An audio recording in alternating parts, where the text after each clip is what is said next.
In 3, 2, 1. I believe we are live now on YouTube. Hey, YouTube.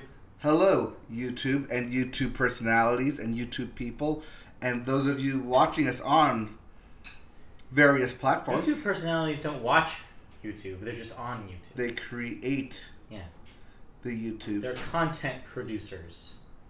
They make content. I'll make your content. I think you do. I think that's what you do. That's what we do. It's partly what I do. We make They content. do that thing you do. No, that's Tom Hanks. That's Tom Hanks doing that thing you do. Yes. He does that. Also, I'm sure we're live. Says we got the green light. Says we got green. Should be live. Right, that's what I'm checking right now. Oh, just a technical note for you. I could not upload the YouTube video last week on the website. I don't know if Squarespace changed something, but previously I was able to just put that URL in and it would just upload normally. This time it just refused to. So I'm going to try again tonight and see if I can upload it. But yeah, last week it just errored out. Okay. I don't know if I like the changes that Squarespace is making. But we'll see. Alright. Well, I'm not finding us going live. Uh-oh. I'm searching our channel. It says we go live. Streaming. Streams a week ago. No. No? No. No. No. No. No. Bunch of short stuff. Let me see if I can replicate this. Mm-hmm. Let me see if I can do this too. We are experiencing some technical difficulties. Technical difficulties. We may have too many things connected, but it's green, so it should be good. Yeah. Yeah. How was your week? It was good. So far, so good. Yeah, I got nothing. Weird.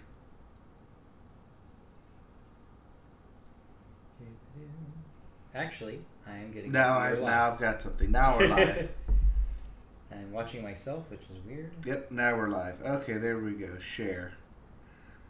Copy link. Share? Yep. Share is watching? Share.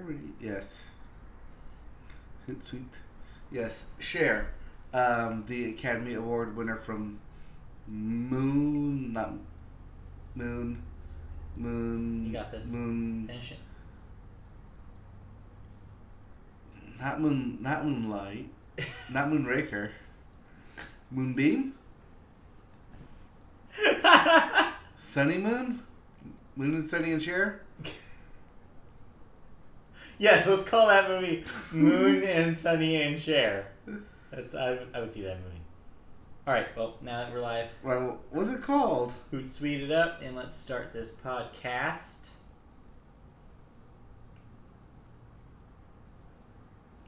Moonshine. Moondance? I know it's Moon something. It's Moonstruck. Moon something. It's Moonstruck. No, that doesn't sound right. It's Moonstruck. Nah, that doesn't sound right. Here. 1988 Best Actress for Moonstruck. Silkwood, that's what it is. Alright, well, you take this. Let's get going on this podcast. So good so far. We haven't even hit record. Well, technically we're live streaming, but yes, let's hit record and let's start going. Hello! Welcome to the Media Boat Podcast. Bubba Bow is right. We are here for another edition of the Media Boat Podcast. This, I believe, is 137? Maybe. Yep. I think so. Episode 137. I lost count. Today is August the 22nd, 2018. The Media Boat Podcast. If you've never heard of us, we are a source, a sauce, if you will, for news about movies, television, music, and video games, sometimes in that order, but not always. My name is Matt. His name is Mike. I'm Mike.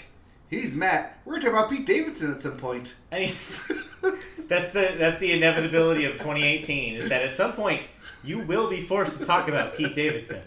I guess. You never know when it will sneak up on you. Yes. But it will happen to you. We'll probably talk about him a little bit.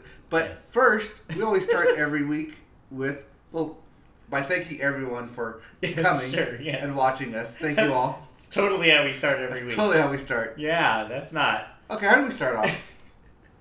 How do we start off? We always start the Media Boat Podcast with movies, and we always start movies with the weekend box office numbers. Boop-boop. All right. So, how rich and crazy were the Asians?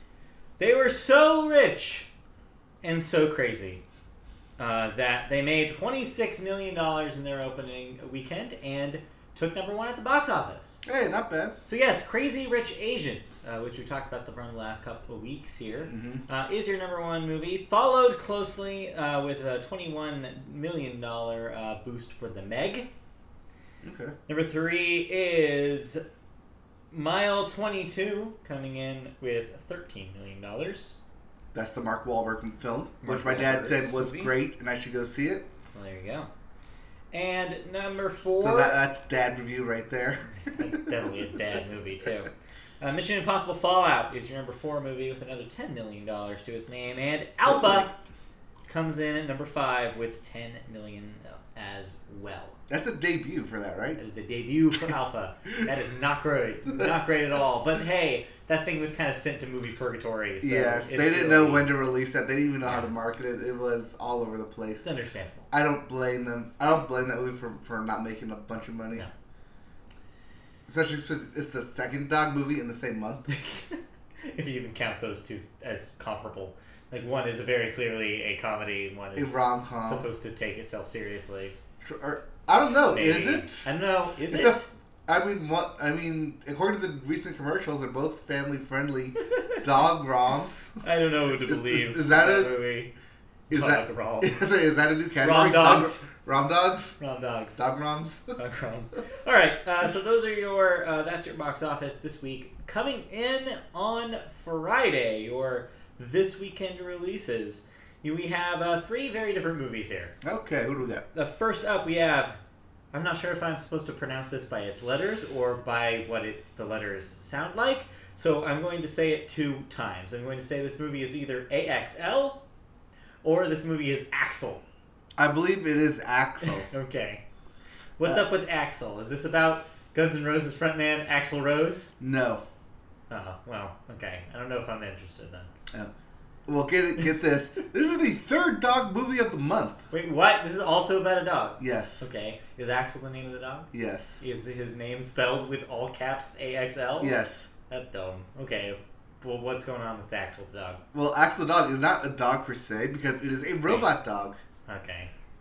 It is boy finds... I feel like I was sold a bill of goods that I was going to get a dog movie, and you have pulled that carpet right from underneath. It is boy finds junkyard robot dog in junkyard and got it. Steals in a sense. Okay. I mean, like takes it home. Yeah, he takes it home and he trains it and bonds with it. Aww. Yes. Okay. And then the government or insert secret project security agency wants to get their stuff back because it's still their property. So it's E.T. with a robot dog. Kind of. Got it. Also, the kid's on a dirt bike, so it's extreme! Extreme E.T. It's extreme E.T. Yeah. Instead of a bicycle going in front of the moon, it's a frickin' BMX. Or not BMX. It's motorbike? Yeah, like a frickin' motocross. Whatever. Motocross. Yeah, Yamaha. It's a Yamaha. Yo Mamaha. Maybe your Mamaha. It's a motorbike. No, the ending shot of the trailers is the motorbike and the dog jumping off a cliff while a helicopter is chasing them. That sounds rad, but I bet the movie is not. It is super high lit. Oh. So it looks like a kid's film. Yeah. It looks very similar to a movie that came out in the beginning of last year, Monster Truck. Oh, Monster Truck. Yeah, that looked like a pile of crap. Yeah, this is like a pile of crap. Got it. All right. Also this week, if you don't want to see Axel, there's also The Happy Time Murders, which of course is that... this is the film we've been covering for a while now. That puppets gone raunchy movie, which looks pretty bad. Speaking of piles of crap. Oh, speaking of piles of Get crap. ready for this thing to stink up theaters. Although it is being marketed very heavily, I would not be surprised if this did okay. Funny you say that because a lot of the reviewers, a lot of the papers, the trays. The papers. A lot of the trays have this thing dead on arrival. Though they're predicting nobody's gonna see this, and the jokes aren't funny. The humor will not sell you. Yeah. Basically, if you like the concept, you'll go. If you like Melissa McCarthy, you'll go. Otherwise, this is gonna go nowhere. Yeah, don't see it. Which is sad because we covered this thing back when it was first announced, and it sounded good. It sounded so. I was a little skeptical, if I recall. Yes, you were. But because I feel like that's a concept that should have been done like 1996 and not in 2018. Yeah. But I don't know. We'll see. We'll see what happens next week. It sounded good. Like, I was high on it, and then they cast Melissa McCarthy, and then I went down. Well, and then I saw trailers hit, and I was really down. And I went up on the trailer, and then the last part of the trailer, I went like, nope, just killed it. I thought that trailer was pretty lousy, but that was just me. All right, well, we'll see what happens. I tried to save some hope for it. But yeah, the final gag of the trailer with the silly string just went nope. I just checked out like nope, nah. But if you don't want to see that, you can also see something called Searching. What is Searching? This is John Cho. Okay. He plays a dad trying to find his missing daughter via her internet and friends and search history. So he's posting on social media and trying to interrogate her friends. And so far from the trailer I've seen... So it's like Taken, but instead of beating people up. Yeah, and so far from the trailer that I've seen, that the whole thing plays out like it's taking place on a laptop. Oh, weird. Like, you get to watch it from the laptop you're in right now, and then you see like all the tabs and like running... like Excel spreadsheets, and then news articles will pop up, and you'll do like Skype, or FaceTime. So it's like that. So you can do the plot forward with dialogue. It's like that video game, the one that takes place in an IM window. Yes. Yeah, I forget what that's called. I wish I would know. I wish I remember. But yeah, it kind of reminds me of that. Yeah. But it's like that. It's a good concept. I might check this out along with Crazy Rich Asians this weekend. All right, well, those are your 3 releases, so if you want to see movies, those are what you got. Yep. Before we move on to movie news, did you see anything this week? Well, I was supposed to go see a movie yesterday. Mm-hmm. And then I got held up for 2 hours. Right. That happens. Yeah. But, so next week we will have... Next week. News from the front about Crazy Rich Asians. Yes. But I do have some news, though. Okay. About me seeing films. All right. Due to MoviePass's recent changes, yes, I am probably going to cancel my MoviePass subscription. Yeah, I figured you might. Yeah. At 3 movies a month, I clearly see way more than that, and it's no longer feasible for me it doesn't make a difference for you. And since I was an early adopter, I'm going to officially cancel it, and thus at the end of the month, my MoviePass will expire. Bye, MoviePass. Bye, MoviePass. I hardly used you. That's not true. You abused it. I abused you like a trailer park. Whoa. Be nice to the trailer parks. All right. Well, in that case, let's move on then to movie news. Our first story is not about MoviePass, but it is about Bond, James Bond. So we talked about how James Bond got its recent director in Danny Boyle, and I was super hyped on it. Well, guess what? Rescind that hype.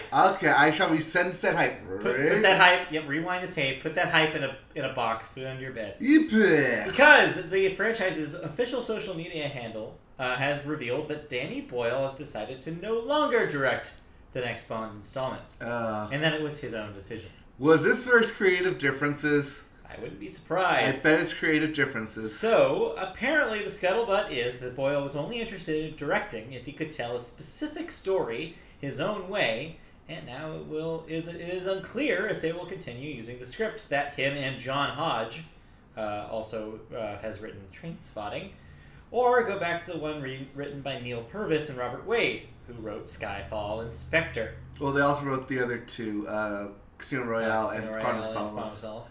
Yeah, so sounds like they may stick with that script. That one, then. Yeah, that makes sense.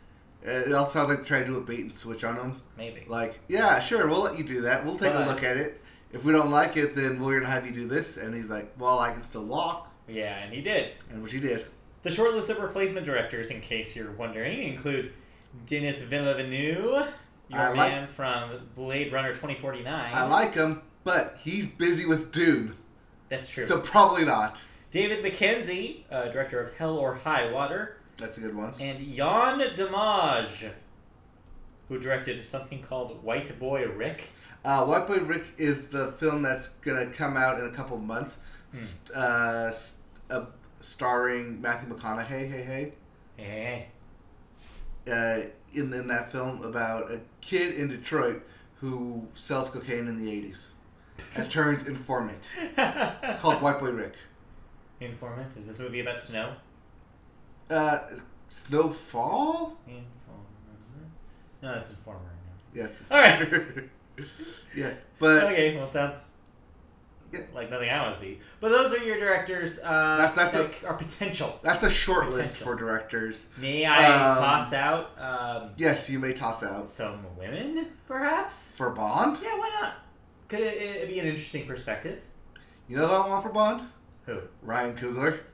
That would be pretty boss. That'd be pretty boss. Only if you get Idris Elba. No. Yes. Michael B. Jordan. Ooh. As a young black Bond. Ooh, Michael B. Jordan Bond. I'd never considered that before. And he's so young that he can play that role for a long time. Oh, why isn't this a thing that's happening? A street Bond? Ah. No. I rescind that. Yeah, I rescind that. Yes, I rescind that. An Oakland Bond. A Bond who grew up in Oakland, I would be down. Yeah. I would watch that movie. Because Ryan Coogler bases everything in Oakland at some point. At some point. A portion of it. A portion of it somehow will evolve from Oakland. All right, well, let's move on. Then who knows what's going to happen with that. Say? Oh, I was just thinking, I don't have anybody in mind specifically. I was just saying it'd be interesting to have a female director. Well, see, because MGM and Bond people want to keep their 2019 release date. Yeah. They gotta get someone fast. They gotta get someone now. Good thing though is that Bond's films don't require a lot of special effects. Right. A lot of it is practical stuff. So it can be shot within a year, but that year timeline is coming up pretty fast. If they want to make sure they have this thing done right. So we gotta get someone who is free kind of immediately, or get someone who hasn't directed something in a while. Clint Eastwood. Not Ron Howard, but something like that. Something that a gravitas name that can come in and make this. I don't know. I feel like unless it has somebody waving a flag and crying, I don't think Clint Eastwood is interested anymore. Anyways, let's move on to our next story, which is a little bit of a complicated one. I'm kind of trying to read ahead here to really get my grasp around it. Okay. So, it looks like this story is about a special kind of theater that exists in Houston. So this theater had what was called a clearance pact, which basically meant that they had exclusivity on the other way around. Films. Other way around. What? Other way around. I don't like how this is written, so I'm trying to figure out what the actual story is. Okay. So, there's the small theater in Houston, La Vida. Yes, Viva Cinemas. Yes, Viva Cinemas, which focuses mainly on a Hispanic market and telling films, or showing films with Spanish subtitles or whatever, is suing AMC and the movie companies because of exclusive rights, saying that they're basically gobbling up the market with these deals. Okay, got it. This is all in antitrust acts, which is at the very last line. Got it. You got there in time. Okay. So you have it written from the perspective of the large companies, which is not the interesting take here. Yes. So that's why I was confused. I was like, why was it this sounds like we're supposed to be on their side? Oh no, we're on their side. No, I mean the big studios side. Yes, pronoun game. No, we're not on the big studios side. Anyways, okay, so pronoun game. So this small Viva Cinemas theaters is getting ganged up upon by La Vida Cinemas, specializing in Taco Tuesdays and epic brunches. Not La Vida Cinemas, but Viva Cinemas. So it looks like a Texas federal judge will take on the case. It has the AMC theater chain basically concluding, with Disney, Sony, and Universal to all basically gang up on the small fish. Saying that, yes, that they've basically gone out of business, these Viva guys, because they've just been shut out by theaters requiring these large blockbuster films to be shown.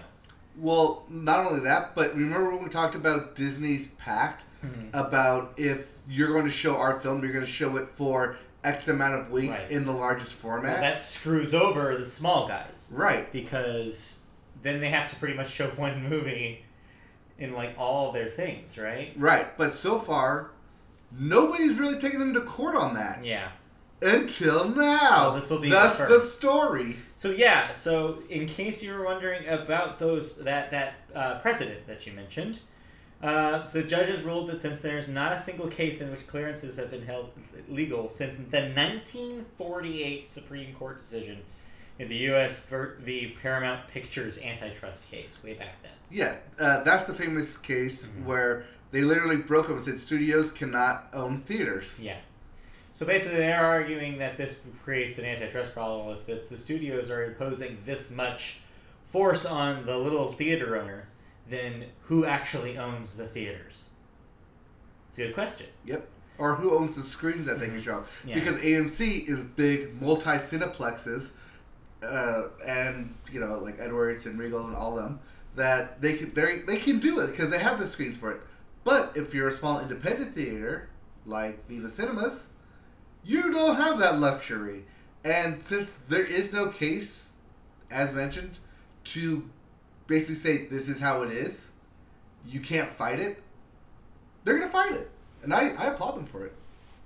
Yeah, I hope that they make some sort of headway here and prove a little bit of a point because, yeah, that's a bit of an unfair practice from the big guys. If anything, I hope it makes waves in the industry and I guess you can't really force an independent theater to expand. No, you can't force them to spend money. If you give them money and be like, here, make this into a multiplex, then yeah maybe. But I don't think you're going to do that. No, they're not from your studio. All right, well, we'll keep an eye on this one. I'll let you know if we see any movement there. Yes. Moving on. Our next story is about a film called Just Mercy.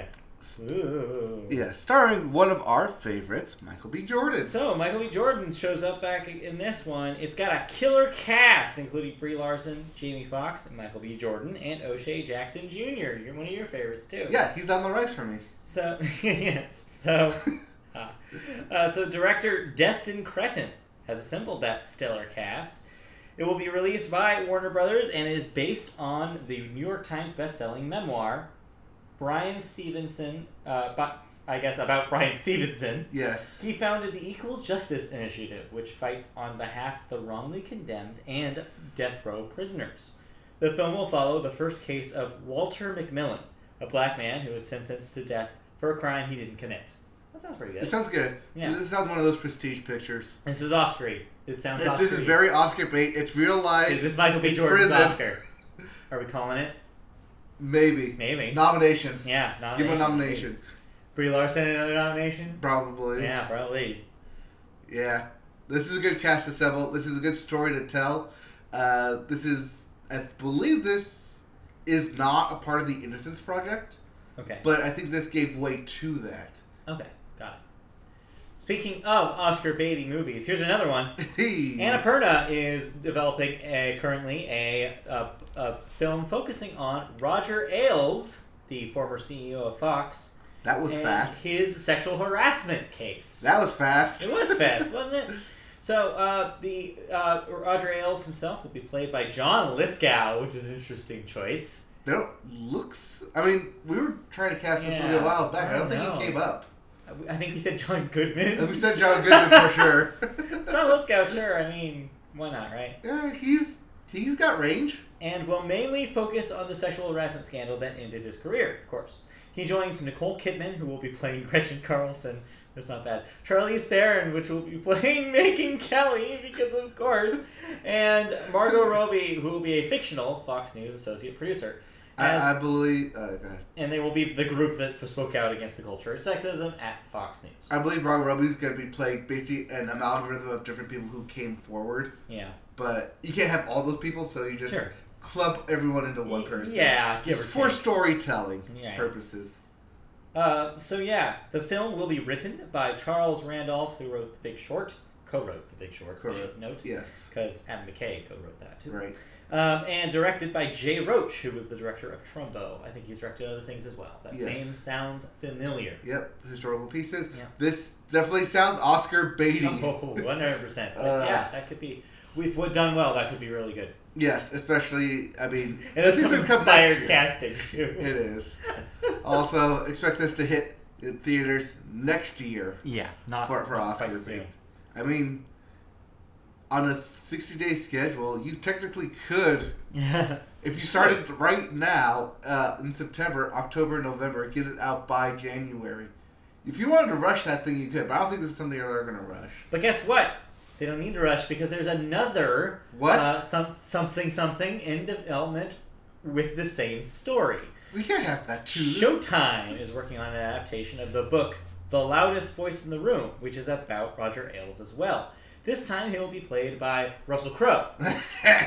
Yeah, Russell Crowe. That's way better casting. Russell Crowe. Yeah, that's a good one. The limited series will focus on his career and life story, though. It will be less about the sexual assault. Okay, so this reminds me a lot of Trust, with FX's Trust and all the money in the world, where it was about the same story, but told one in serial, one in cinematic.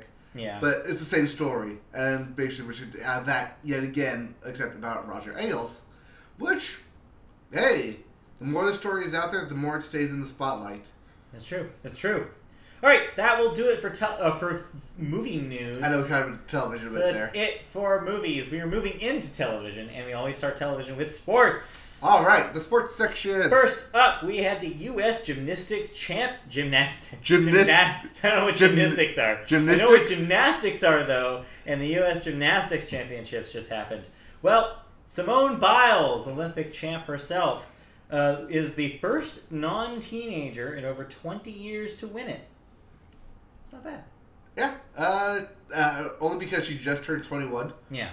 And also she won the Olympics back in Rio. So she's still the one to beat. She's still the one to beat. That's great. Yeah. Also in sports, over in tennis, Novak Djokovic, I think I got that right. Djokovic? Okay. Becomes the first tennis player in history to win all 4 slams in all 9 Masters tournaments. I hope that afterwards they went and got a Grand Slam at their local Denny's. I knew you were going to go there for that. that was my weekend update yes. right there. Sports and gymnastics, Simone is the real MVP. Simone is the real MVP. Yes. All right. I mean, she is, especially since she won the gold for all around. So, yeah, she's the best around. The best around. Next up, the LLBWS. The Little League Baseball World Series. Thank you. I was like wondering what that was. Is reaching its conclusion with Saturday and Sunday being the championship games. Woo! Do you know who those teams are? No, because they're still in technically the quarters. Got it. They're playing tonight. They're going to play tomorrow. They'll play Friday. And then Saturday will be the championship for the U.S. and the international team. And then Sunday, they'll do third place, and then, or at least the losers will play. Lizards? The losers. Losers from those games will play each other. I would watch that. And then the winners. So you'll get 2 games of USA versus unknown international team. Okay. Canada. I don't know. Usually it's Japan. Yeah, probably will. Yes, it's gymnastics according to Matt. Gymnastics. But yeah, so that's when mystics play gymnastics. Yeah. Or are gymnasts. Yeah. So Mystic Gymnasts. So if you Mystic Gymnasts would be a really good band name. Mystic Gymnasts. Oh my god. Mystic Gymnasts. It's so hard to say. It's so good though. Yeah, but so many Y's. I want to form a band now just so I can call it Mystic Gymnasts. How about a rock band? Let's do it. All right, let's pivot out of sports into sports television. Oh, lastly, in sports, make sure there's only like 2 weeks left, but get your draft on. Fantasy football, as it's happening. You can do your drafts anywhere between now and when football season starts. Even after it, you can do daily drafts, but This is me plugging my draft team because I'm going to win this year. Sure you are. Yeah. Moving from my team. Speaking of football, if you are a football fan, you're probably looking forward to ESPN's coverage of Monday Night Football, their staple of their broadcast week. Yes, the non-Gruden kind now. Well, there's going to be one change made to the telecast of Monday Night Football games, and it might be for the better. The broadcast of Monday Night Football will now no longer feature the national anthem. Adding that exceptions could be made throughout the season. Yes, we tried to talk about how networks could get around the controversy, and one of the things we said is like, well, they could just cut to commercial. And yeah, it sounds like that's what they're going to do. Yeah, sounds like they're do. Also in big news, apparently Kobe Bryant is playing in the Big 3 League. You know, with the 4-pointer and they play half court. Yeah, that sucks. Hey, I mean, it's basically a workout for Kobe. Sure, yeah, I guess. But yeah, apparently that's news. But yeah. Anyways, moving back to the story that we're reporting. Back to football. So the announcement comes amid ongoing controversy regarding NFL players protesting and the NFL passing policy that gives not the passing policy that's different. No, not the not passing policy. But they passed a policy that gives any players who wish to protest the option to stay in the locker room. So far, players have continued to protest on the field regardless of potential punishments, which is what I thought they would do. Yes, and so far, no punishments have really been dealt out that I can think of off the top of my head. Not yet. Although, then again, it's also not the proper season. Right. I would not be surprised if they're giving the players a little leeway considering it's preseason still. So yeah, I mean, this is still preseason. I mean, even the refs don't know what they're doing yet. Yeah, give them some time to warm up. Yeah, I was watching a game and the refs flag popped out, and so like they stopped the play. Like, oh, sorry, no flag on the play. It just fell out. Redo it. So yeah, this is still preseason, but yeah, when the regular season comes around in 2 weeks, I bet you'll start seeing some actual crackdown on stuff. I bet you're right. But if you're not too busy watching football, you're probably watching something on Netflix. Why do you bring up Netflix? Why not? Because Netflix this week announced a weird move. The one thing that had the internet uproar? Yeah, well, we don't know exactly how harsh it's going to be. So, they have been testing out new video promotions that will be airing between episodes and movies. They noted that these are not commercials and that people using Netflix will be able to skip these promotions. Mm-hmm. In a brief explanation, Netflix said testing new recommendations between episodes to help members discover new shows. Okay. They also said that the recommendations are personalized for other shows and movies that appear on Netflix. It's of note that in 2016, Netflix tested and launched video previews that play when the users browse, mm-hmm. which is already a thing. So, right. So this is kind of like, this is a way to be like, oh, like maybe a quick blip after you finished watching, I don't know, an episode of Parks and Rec or something. Mm-hmm. Check out 30 Rock. Yes. Watch now. Continue to next episode or something like that. I could see them doing something as simple as that. I think that is what they're doing. We don't have it quite yet. But you can also turn this off in your settings if you don't want to see it. But also, these aren't ads. They want to make that... Yeah. Netflix trying to make it sure that you understand. These are not ads. Right.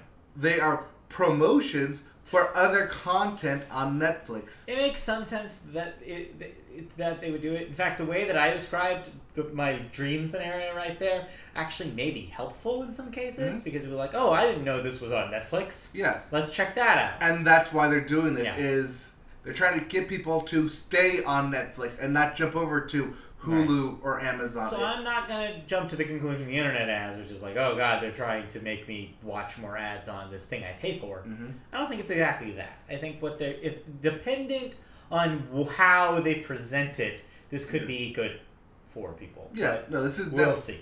This is Netflix wanting you to stay on Netflix and showing you everything else instead of watching The Office for the 5th time. That's consumer retention, they call it. Yes.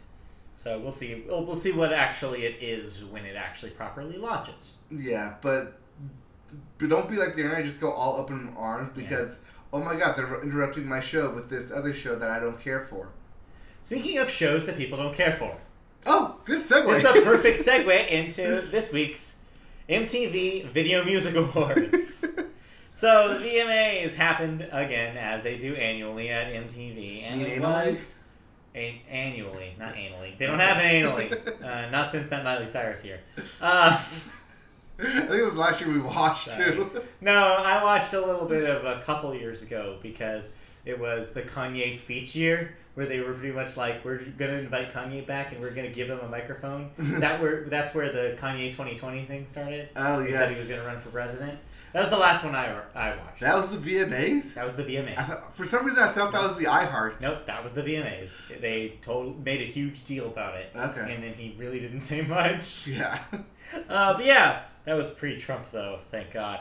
But yeah, the VMAs happened again this year, and it looks like not that many people watched them. It's starting to lose its luster. Luster? It's been losing its luster year over year, but this year more so than before. In case you're wondering some of the things that happened, if you didn't watch, you missed some not so great jokes from Tiffany Haddish and Kevin Hart. An awkward tribute to Aretha Franklin by Madonna, which was much maligned on the internet. I watched that. An ill-advised duet between Aerosmith and Post Malone. Yes, the fact that you went up on that shows Malone? You know, the guy who beat the Beatles record, Post Malone. Post Malone.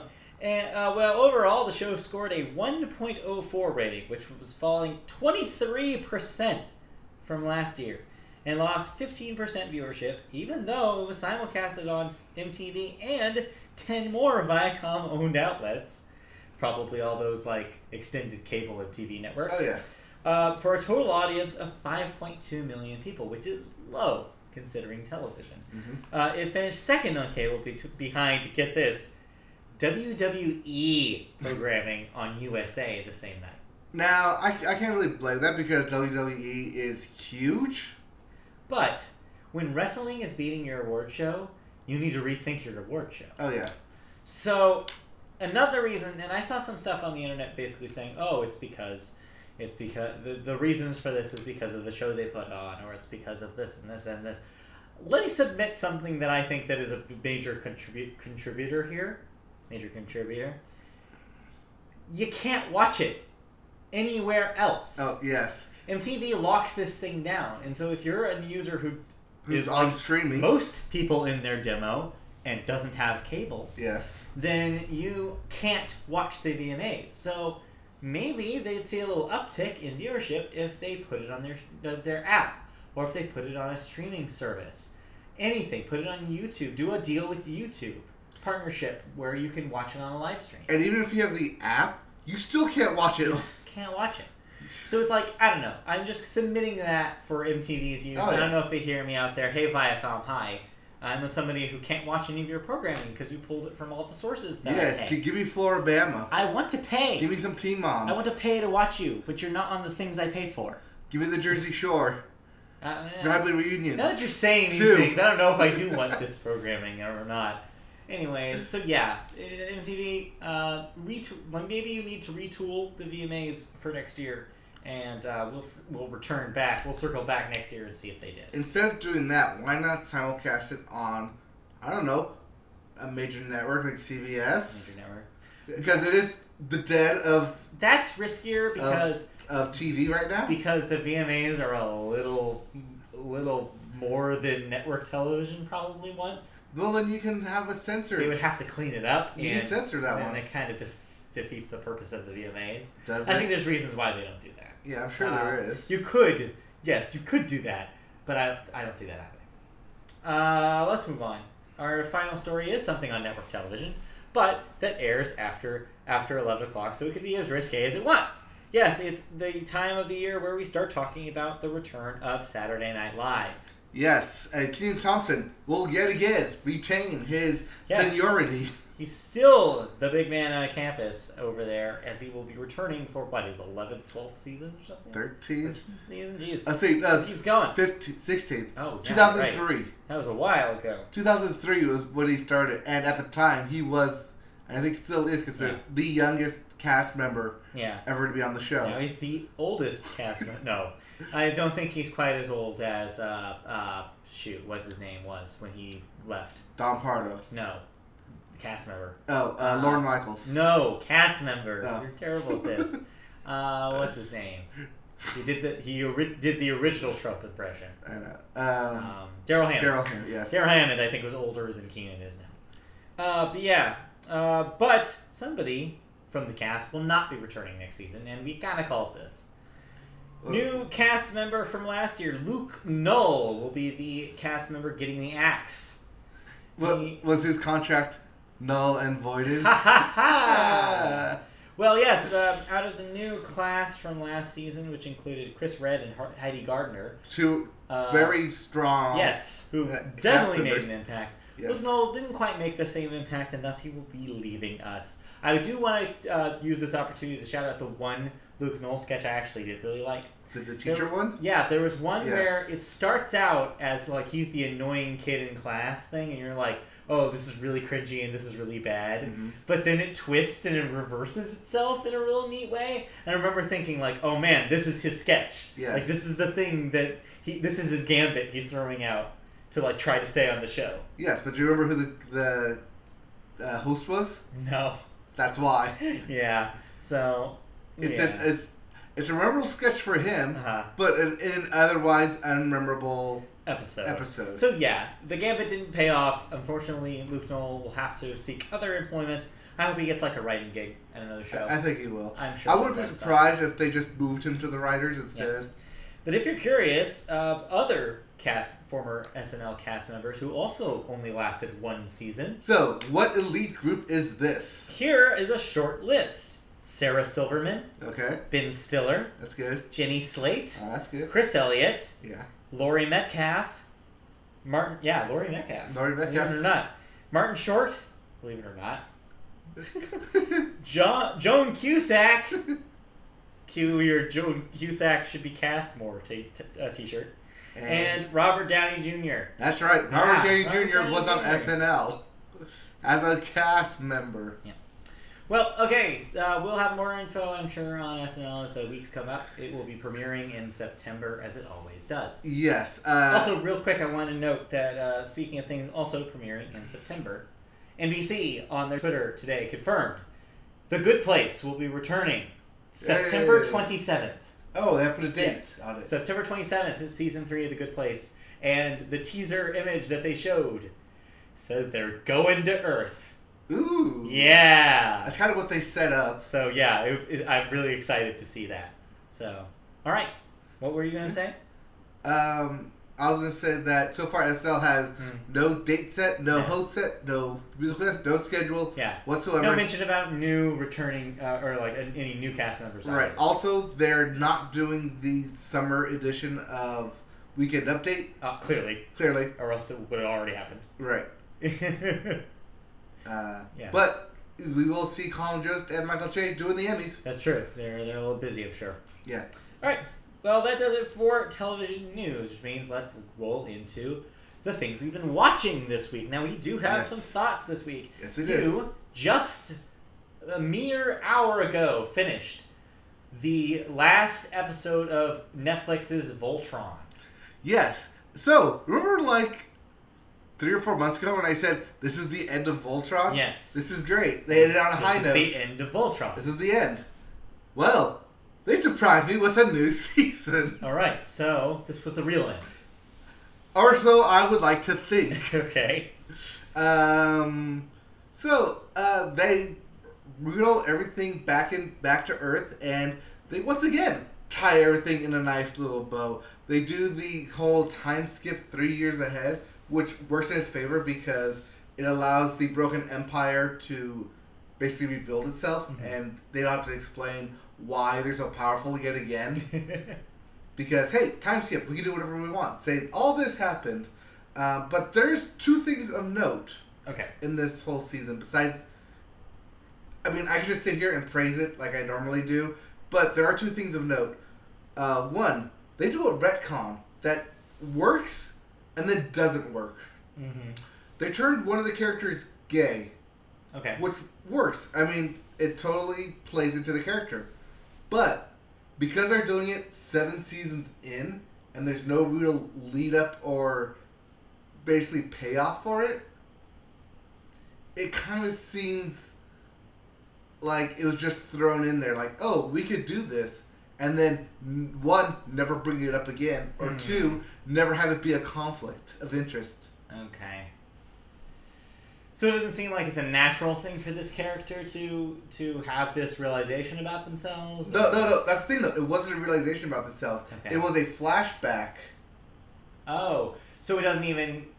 You're saying it doesn't even have any relevance to the current plot. Yes. It's just like a character detail that they hadn't mentioned yet. Yes, it was a character detail that they hadn't mentioned yet, never brought up in any of the previous seasons, and then never brought up past it. It's a flashback to where one of the main heroes is living with another guy. Yeah. And they bring up, like, well, if you go on this mission, don't expect me to come to be home when you get back.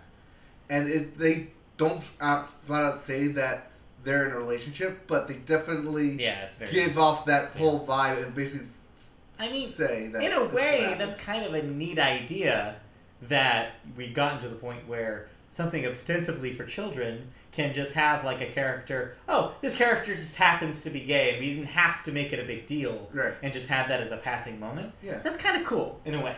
It is. I get why you'd be like, oh, well, it would be even better if this actually had some sort of relevance. Right. But also, it's an action show. When is that going to be relevant? Well, one, he's the leader.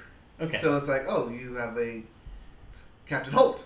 Yeah, exactly. I mean, it's already been done. Right. But, I mean, at least when they did the... I want to cross over now. I want to cross over. But at least when they did the reveal of the character you thought was the guy is actually a girl, that actually had relevance prior to the season, and then everything else past it as well.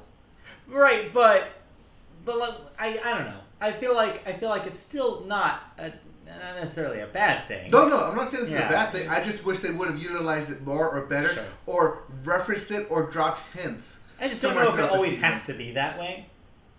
Well, because when you do it the way they did it, for me, it feels like it was shoehorned in, as in like, oh, we can do this, and then was like, well, it doesn't affect anything, so sure, we'll mention it, but we don't need to bring it up. It doesn't need to be brought up. None of it needs to be... Almost as if it was like a note on a story Bible that they forgot, or like that just didn't fit anywhere. Yeah. And that they just finally, well, we have this flashback, we can brighten this part that we wrote. I'm like, oh yeah, sure, toss it in. Yeah. Like, which is fine.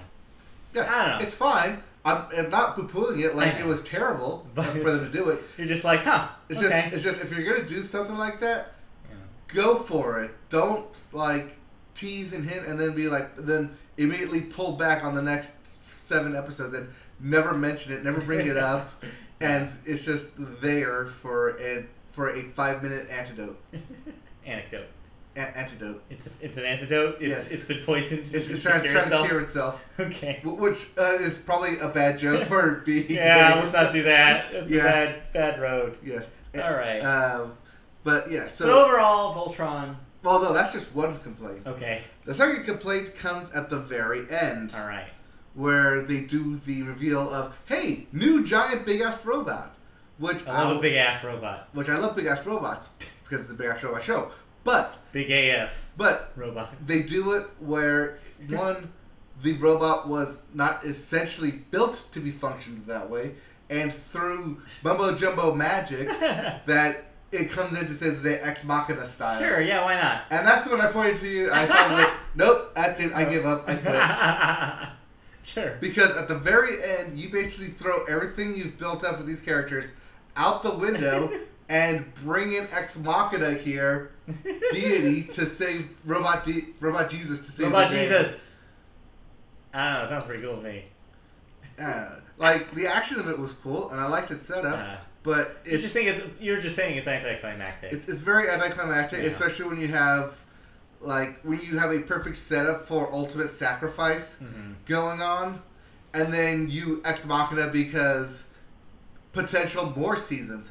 Which is the little like uptick at the end of the season is that, hey, by the way, should we continue this, little twist we have put in there. I mean, it might not be for future seasons proper. Maybe it would be for like and down the line, maybe a feature like movie or something. Yeah, I could see them doing that. I could see them doing that, but it's just irks me the wrong way when you go through this whole thing at the finale.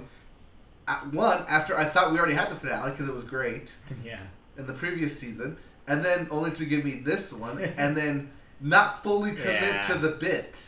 Well, not the bit, but the arc. Not fully commit to the arc that you're trying to set up to the whole thing, and pull back.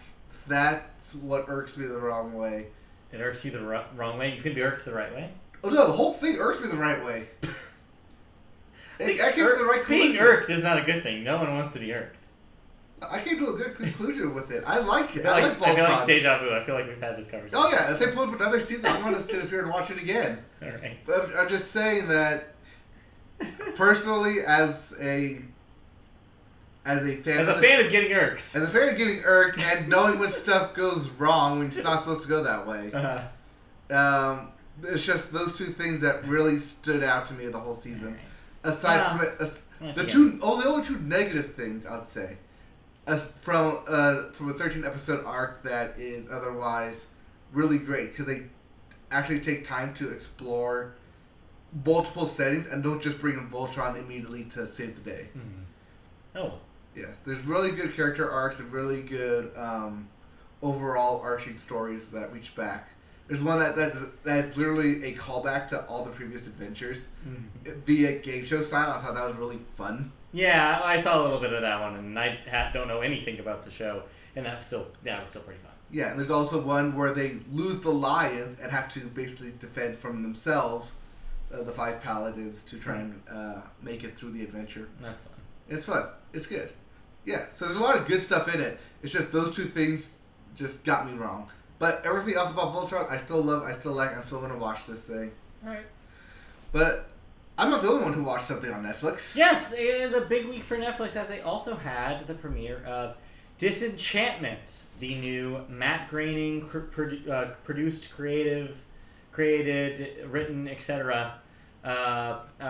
Animated series. Yes, but unlike Simpsons and Futurama, this one is fantasy? So yeah, so we had heard about this for a while back. We've been kind of keeping up on updates about it for a while because it sounded genuinely cool. Killer cast. I mean, you have Abby Jacobson, perfectly cast as the lead here. Basically, a princess who's kind of an alcoholic who doesn't necessarily want to get married, doesn't want to do princessly duties. She just want to get princessly duties. Princess duties, and she just wants to go to the local pub and get hammered. That's all she wants to do, and that's kind of all this series is about. Is her adventures with her buddies, which includes a demon that has been assigned to her, named Lucy. Voiced by Eric Andre. Yes, voiced by Eric Andre. Which is funny as hell. And an escaped elf, who basically leaves his perfect idyllic elf world to see what the real world is like. Mm-hmm. And they have adventures thusly. So, going into Disenchantment, I had heard some comparisons to Futurama, which makes sense because it involves a lot of the same creative talent, along with a lot of the voice cast. You will hear Billy West here. You will hear John DiMaggio here. A lot of returning voices. Tress MacNeille, because you can't make an animated program without Tress MacNeille being involved.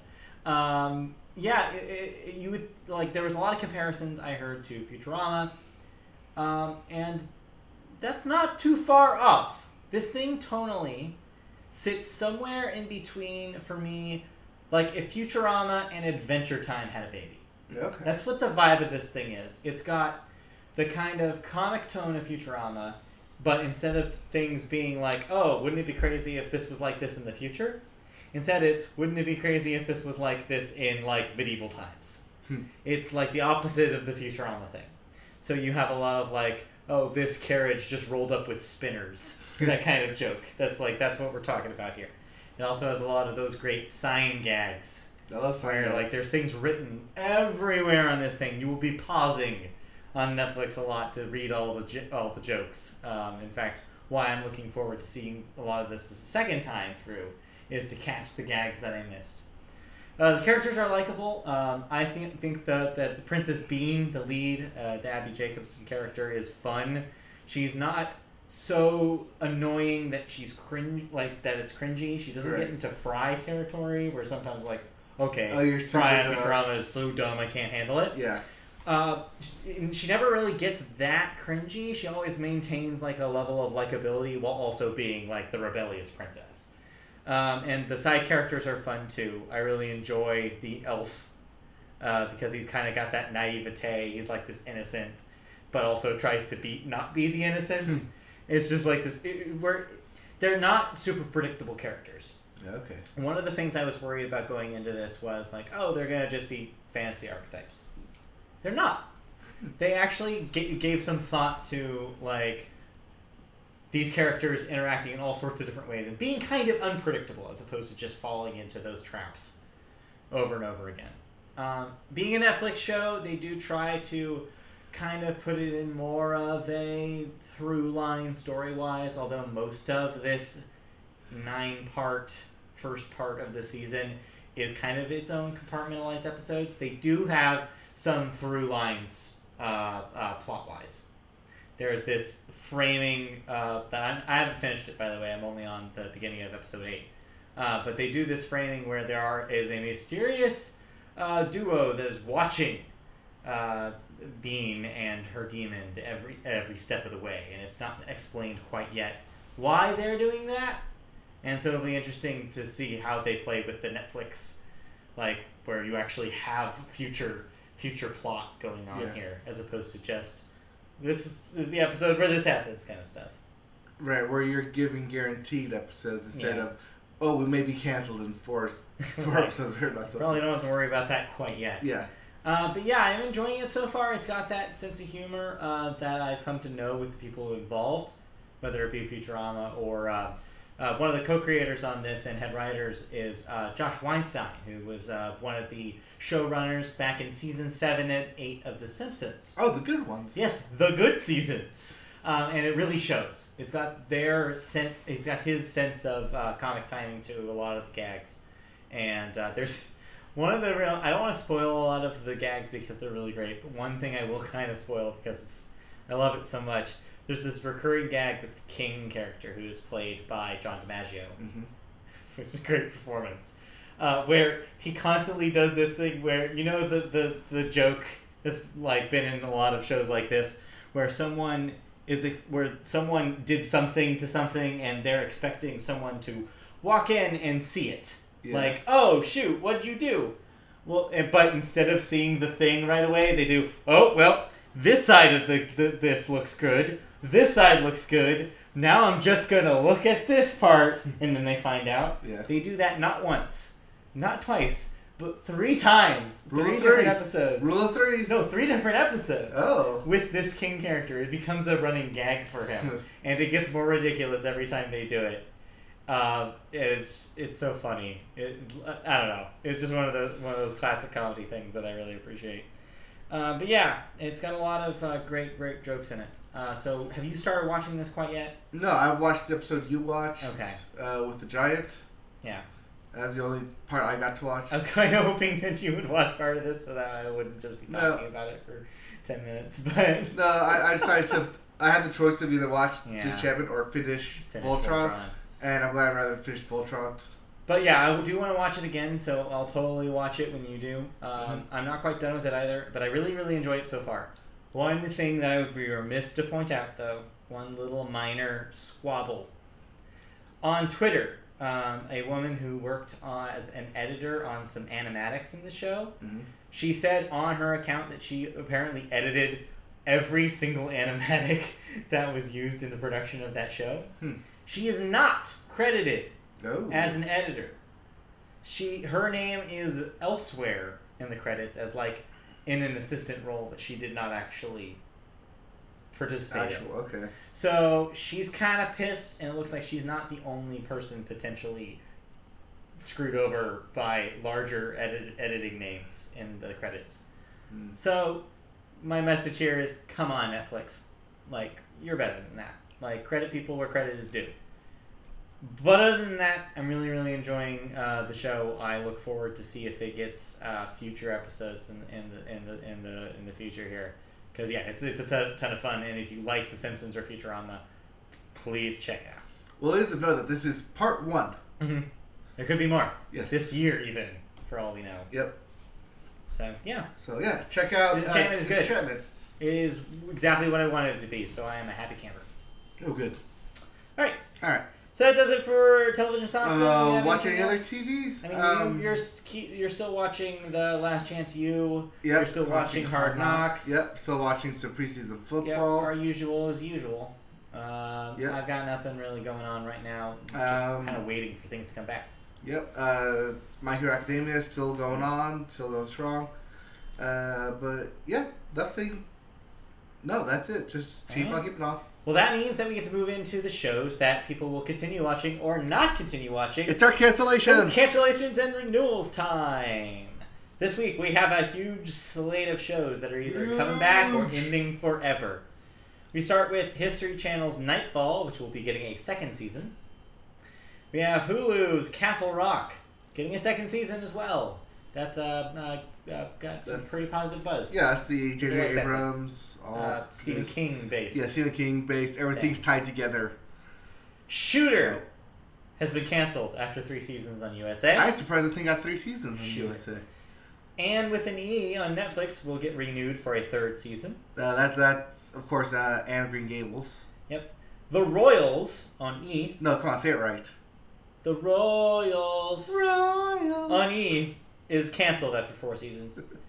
Treadstone over on USA gets a 13-episode order. That's the one based off the Bourne franchise. Right. I remember that now. On Netflix has gone ahead and axed 2 of their talk shows, including one of the things we watched, the Joel McHale Show. Featuring Joel McHale. And The Break with Michelle Wolf.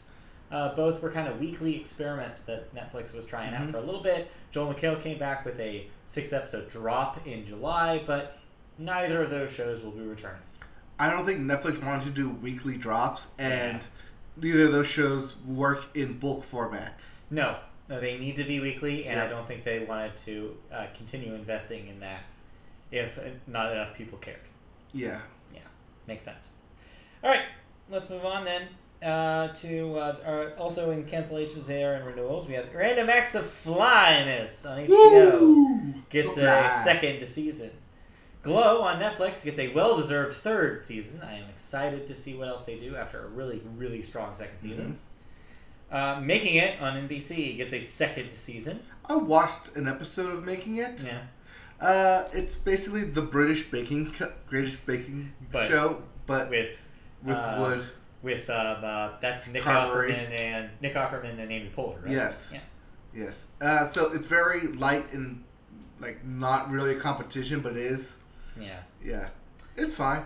It's enjoyable. Well, how about Beat Shazam? Which will return again to Fox with a 3rd season. Is Shaq going to be there? I don't know, but he was on this week. The End of the Fucking World on Netflix gets a 2nd season. It wasn't the end of the fucking world. I believe that's the one set in the 90s. Yeah, no. Or early 2000s? No, I don't know when it's set. I just know it's about the apocalypse. Is it? Yes. I thought that was the one about high school. No, you're thinking of the one that was canceled. Everything Sucks. Everything Sucks. Yes, that got canceled. Yes, that was the one set in like the 2000s or whatever. Yeah. No, this is the one about the guy who meets the girl at the end of the world and they like hang out. Okay. I only saw a trailer for it. I don't know, but it's getting a 2nd season. Moving on, Easy on Netflix will be canceled. Easy. After upcoming 3rd season, it will be over. So much for Easy. And lastly, in cancellations, let's have a party because it finally happened. Ba ba ba ba ba ba ba ba. Celebrate good times because The Big Bang Theory, after 12 excruciating seasons, will be canceled on CBS. So I decided to very boredly see where these characters ended up. Okay. How many of them are married? 3 of the 4 main ones are married. How many have children at this point? 1. with a surprise potential one on the way. That is when you know your show has lasted too long. Holy crap. Yeah, that's ridiculous. So the upcoming season will be its 12th. After that, it will end. Yeah. So yeah, everyone on that show eventually paired up, except for the one guy whose bit is can't talk to women. Right. Because. But even he had a girlfriend. They have to pay him off at the end of this season, right? But even he had a girlfriend throughout the series. Of course he did. But yeah, so Big Bang Theory, we will hardly miss he. But the end of Chuck Lorre as we know it. He's got a mom. He's got other shows. Yeah. So let's move on. Alright. We have to talk about deaths. Okay, so we called this last week. Yeah, we have some rough ones this week. First up, age 76, Aretha Franklin. Queen of Soul. I told you this was going to happen has left us. Yes, she was not doing so hot. Yeah, she was already in critical condition, and then her family was already warned that the inevitable was going to happen, and sure enough, it did. But yes, she will of course be remembered for her timeless contributions to music, including such jams as Respect. So yes, we will always miss you, Aretha. And did you just try to think of a second song she did? No, I'm just gonna say Respect. All right, but there are other songs. Yeah. But yes, yes, she will be missed. Definitely important in the grand scheme of music. So Madonna, do a better job. Madonna, don't talk about yourself. We're talking about Aretha Franklin. All right. Also, this week, age 68, Unsho Ishizuka, who is a Japanese voice actor. You may know him. Well, I guess if you lived in Japan. Yes. But as he voiced such famous anime characters as Professor Oak on Pokemon, Mr. Satan on Dragon Ball, Heihachi Mishima of Tekken. Yes. So yeah, definitely some memorable characters though. So he will be missed as well. So some big personalities there he's voicing. Age 83. Also rough voice. We also lost age 83 Barbara Harris, who was an actress in Nashville and Freaky Friday, among other roles. That's a TV show, Nashville. Yes. Craig Zadan, age 69. Not nice. Producer of Chicago, Smash, Jesus Christ Superstar, the Academy Awards one year. So yeah, producer. Yeah, he was a big producer. A lot of celebrities gave him a lot of celebrities gave him a shout out on Twitter as passing. And lastly, Glenn Chin, age 70, who's an actor in 50 First Dates, Natural Born Killers, Naked Gun 33 and Third. Probably other roles as well. Yeah, major ones. Major roles. Major deaths. Those are your deaths. Moving into music. I gotta get a big music section this week, so get strapped in, y'all. Alright, so we start every music with the Billboard. And the Billboard who's charts. on top? Who's on top this week? Well, your singles chart is still led by Drake with In My Feelings. More Drake. Yeah, more Drake. Alright, next. Number 2, Girls Like You by Maroon 5. Number 3, I Like It by Cardi B. Yeah, Number 4, Fifi by 6ix9ine. And 5, Better Now by Post Malone. None of that has changed. None of that has changed since last week, but what has changed is a little bit in the Billboard 200. Your number one, however, new album drops. Who do we got? Your number one, however, is not a new album. It is still Astroworld by Travis Scott, like it was last week. Really? Yes, really. It did not beat Queen by Nicki Minaj, which is your number 2 record. It did beat Nicki Minaj. That's what I'm saying. It did. Sorry, yes. You said didn't. It did beat Queen by Nicki Minaj. Yeah, Nicki was not happy. No, I was pretty sure that would be number 1, but yeah. Oh. But yeah, there was not really news about this. But yeah, Nicki kind of went off on Spotify this week because of preferential treatment that she believed was treated towards Travis Scott, who apparently had some sort of weird special backstage pass thing promotion that he was doing with his very prominent girlfriend, Kylie Jenner. Oh. Basically, Nicki was out saying that Kylie was being that Travis Scott was using Kylie to pump up his numbers, and that she had the real number 1 record this week. Yeah, but she also said some weird stuff and tried to defend noted sexual predator 6ix9ine this week. So she's just all over the place. So yeah. Not so nice. Nikki, calm down. Nikki, you had some great moments on that record, but man, you're not doing yourself any favors right now. No, she's not. But let's move on. Your number 3 record is Scorpion by Drake. Your number 4, Life's a Trip by Trippie Redd. I don't know who that is. I don't know who that is either. And number 5, Beer Bongs and Bentleys by Post Malone. Okay, stop with that. Enough with the Post Malone. Alright, next week Post Malone is off. Okay, I'm calling here. Next week Post Malone does not make it. But we do have new releases this week. This Friday, you have new records by Alice in Chains with Rainier Fog. Autechre, I guess, with NTS Sessions. I don't know how to say that. Blood Orange with new album Negro Swan. Candy Station. Sorry. I thought it was Candy Station Staten. First, but there's no I. So I think it's Staten. Candy Staten. I was like, Candy Station? I would go to the Candy Station. There's no O. Candy Staten with Unstoppable. Devachka with This Night Falls Forever. Interpol with Marauder. I haven't listened to an Interpol record in a few years. I might check that out. Justice with Woman Worldwide. Neil and Liam Finn with Light Sleeper. Nonpoint with X. Nothing with Dance on the Blacktop. Plain White Tees have a new album. Yes, those Plain White Tees. With Parallel Universe. The Amity Affliction with Misery. The Devil Makes 3 with Chains Are Broken. Tongue with Songs You Make at Night. I make a lot of songs at night, if you know what I mean. Yeah, you do. Yeah, I do.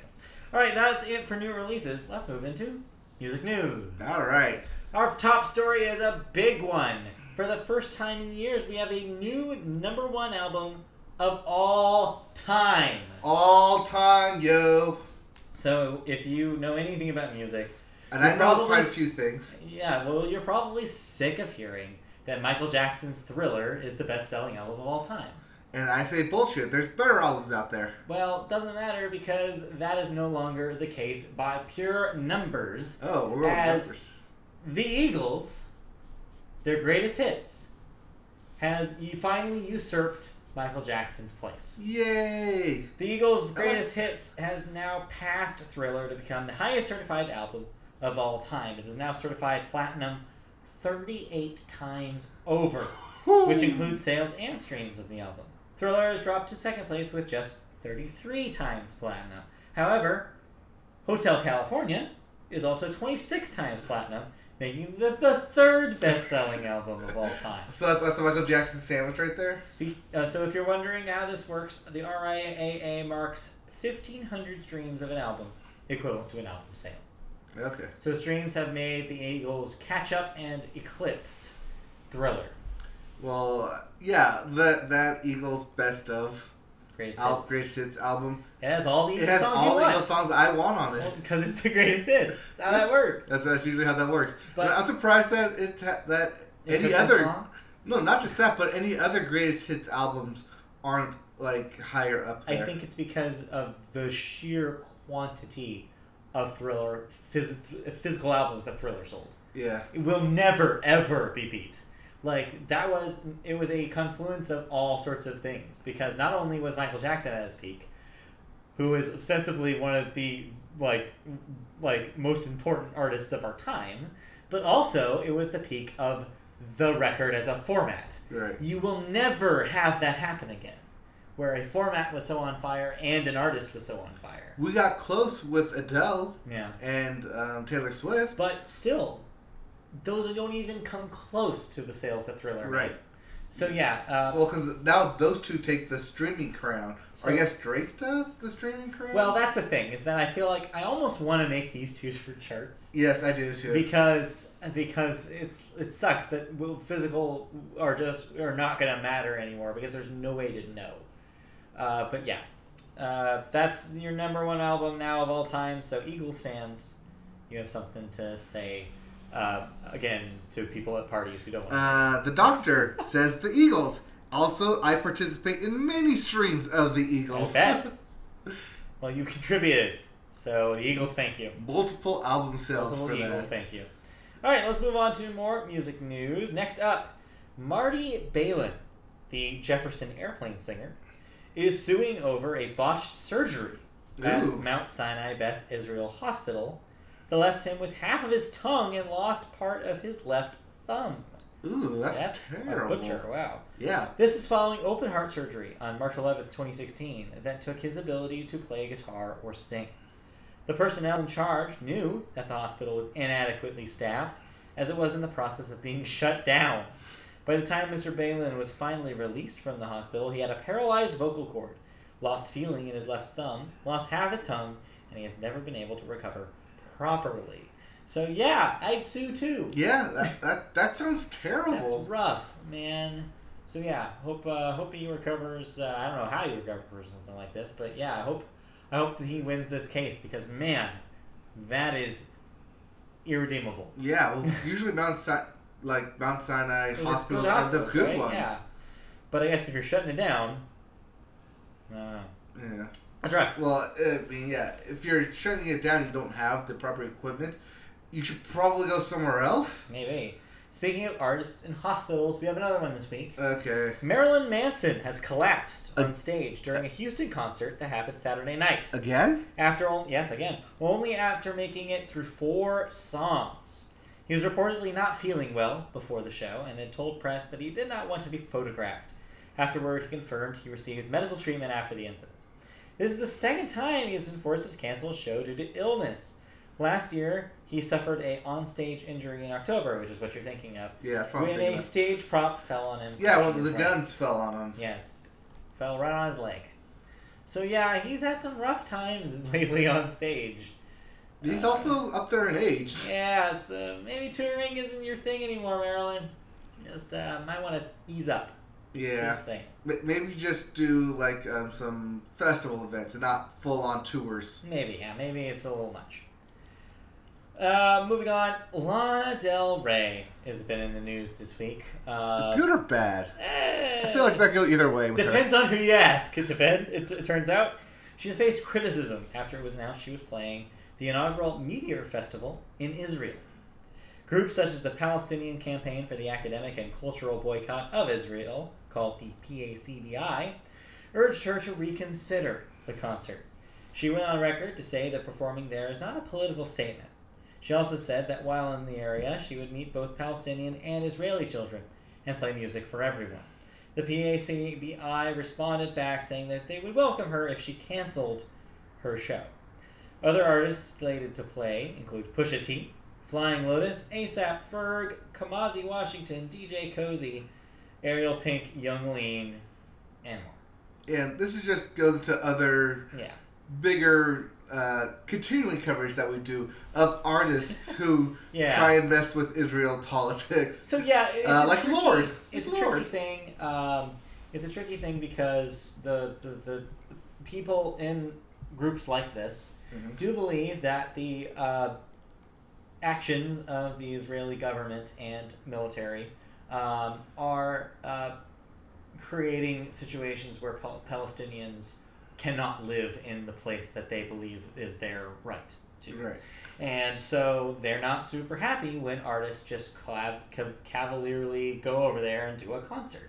Lana Del Rey is, of course, okay to say that she wants to perform there. That's her prerogative.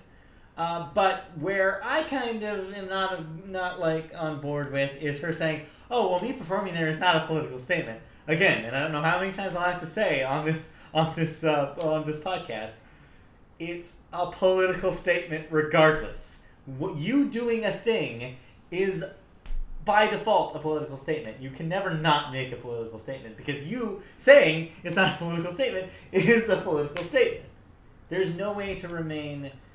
Well, it's more of a political statement. Free from politics. No, it's more of a political statement if she purposely books a world tour concert stop in the city. Whereas this is a festival. They called her up and say, "Hey, do you want to perform in our festival?" Yeah. This isn't like, I'm going to make sure I play here, here, and here. Yeah. This is, the venue's going to be here. Are you going to come or not? Like, she's trying to do her due diligence and saying, it's like, oh, well, I'll also play for the Palestinian people as well. And, like, that's all well and good, but, yeah, I don't know. Like I said, that's why I kind of opened this by saying, like, really depends on your perspective here. because this is something that I don't want to wade too deep in. Because Well, we are that kind of podcast. I am not the person who is the ultimate arbiter of who is right in the Israeli-Palestinian conflict. You mean peace in the Middle East? Yeah, I'm not necessarily going to go that far. I have my predilections, but I'm not going to go there here.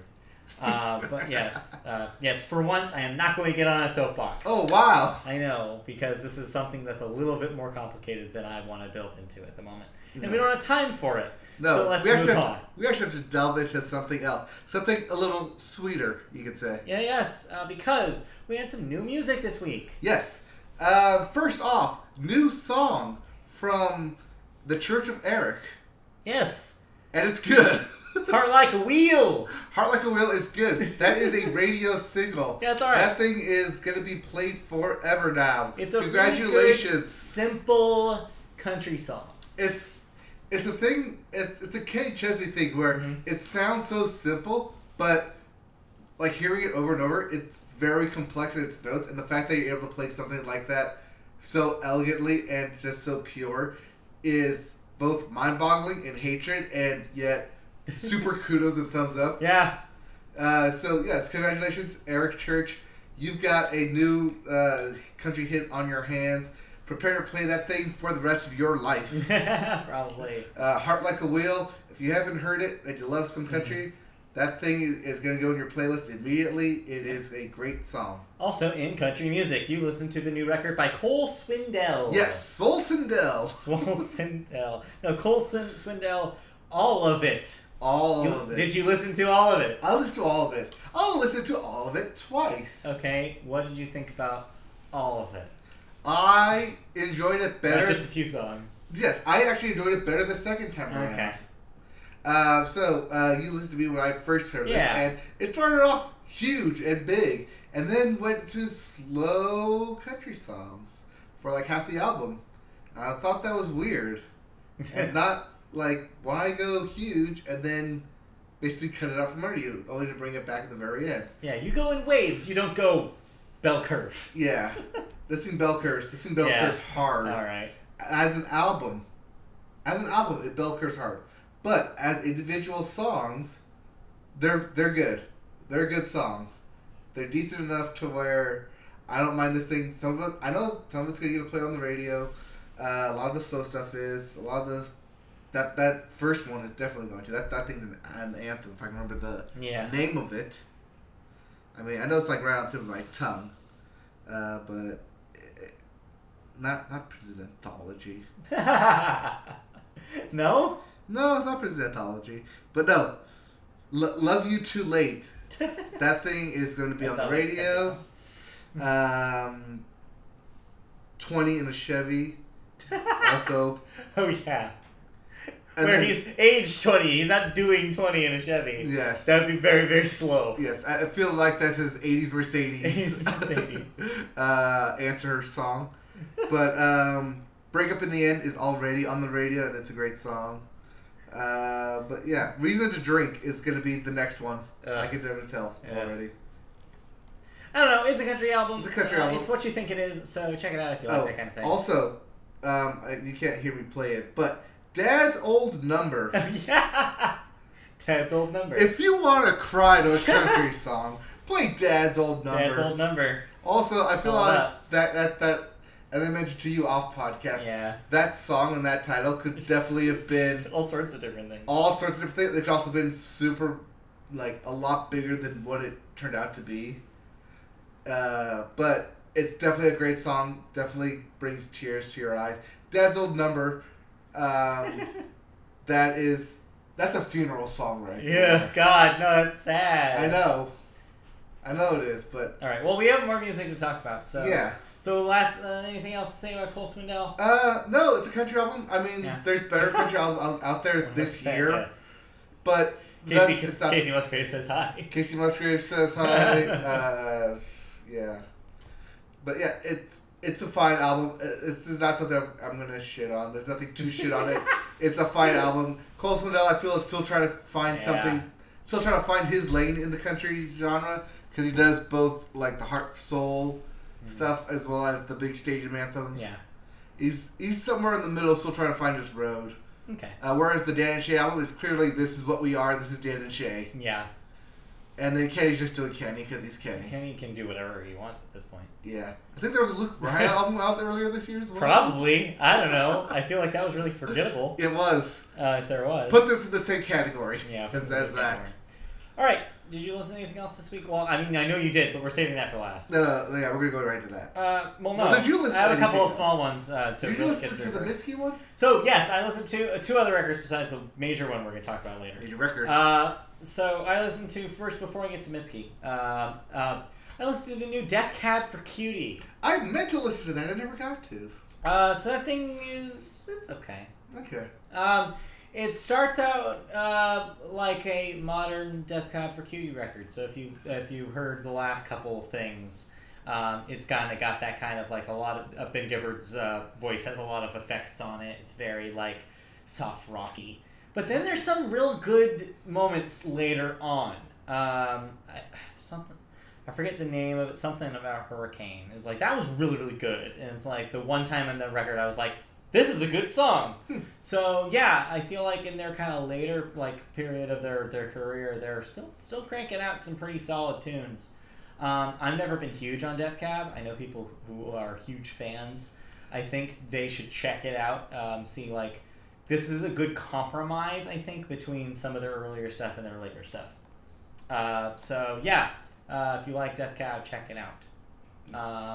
Speaking of Death Cab, real quick. That reminded me, I did listen to the new single from 1979 called Two 1975. 1975. 1979. 1979. That's a Smashing Pumpkins song. Yeah, it's from 1975. Two time.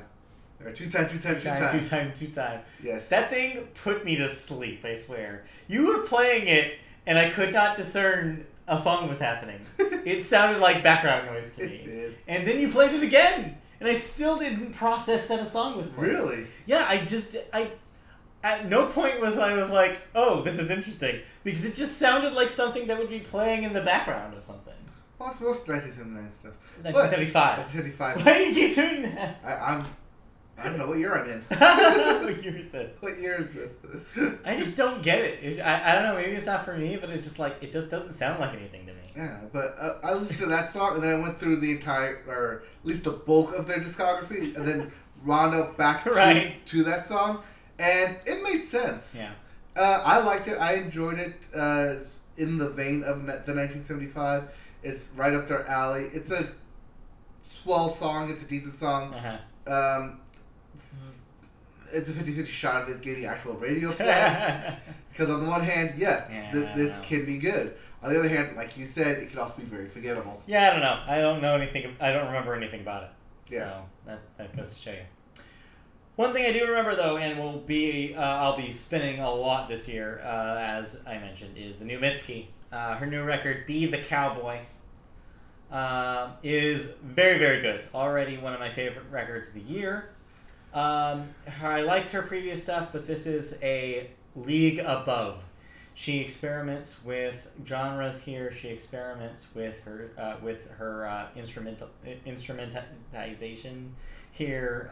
She does new things with her voice.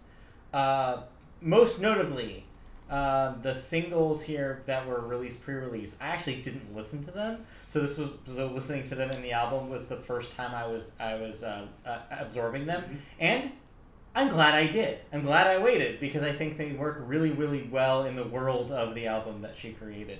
Most notably, and the one you should seek out, is Nobody. It is a disco-y, it's got a disco-y vibe to it. It would work really well as a companion piece to High Horse. Really? And would be really, I haven't listened to them back to back yet, but I want to now, because they both kind of have a very similar kind of disco rhythm to them, but are very, very different subject matter wise. And like, it's the best song on the album. It's easily probably maybe my number 2 song of the year already. It's really fantastic, and and there's even better stuff on that record too. I really recommend checking it out, even if you haven't heard of Mitski before.